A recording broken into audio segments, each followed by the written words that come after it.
Hello. In this training video, we will be covering additional patient information. You can find additional patient information sources on the left-hand column of the patient's dashboard. We're going to start out with interview history. The interview history allows you to see the list of interviews that have been taken by the patient within their PHR portal. You can print out these interviews by clicking the print icon on the far right. You can see the status of those interviews. You can also see if the interviews were assigned to an encounter and when the date of the appointment was, along with their interview date. The next section is the pharmacy section.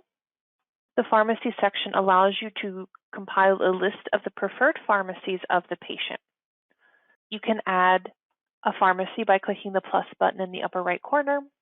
It will load a list of active pharmacies in your system, and it will add it to their file.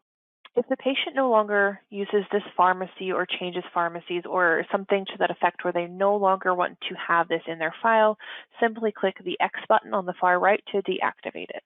The next section is the Preferences section. Within the Preferences section, we can include specific scheduling and communication preferences for the patient. On the left-hand side, you can set your day and time preferences for the patient. For example, you can set the date that they prefer to be seen, as well as the time range that they want to be seen within. You can also set their scheduling risk. This is used to indicate if the patient is a low risk for canceling appointments or a high risk for canceling and/or no-shows. This is where you can also take away or allow the patient to schedule via the PHR portal. For example, if the patient has made many appointments via the PHR but does not show up for any of them, you can remove the ability to schedule via the PHR portal. The next section we're going to go over is the Referrals section. The Referrals section allows you to add or retain information about referrals to external sources. For example, if the patient has to go see a specialist for a specific diagnosis or treatment, you can use this section here to document that you referred them to the external provider. To add a referral, click the plus button in the upper right corner. Here you can fill in the information that pertains to this referral out, such as the referral to, the source where this referral information is going, the reason for their visit, if they're going to be seen, if you were able to book an appointment, general comments.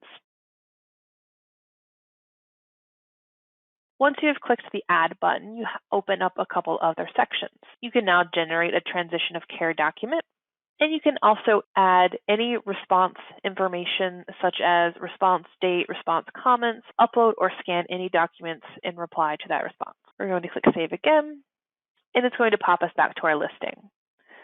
This is the current active listing of all of the patient's referrals to external providers.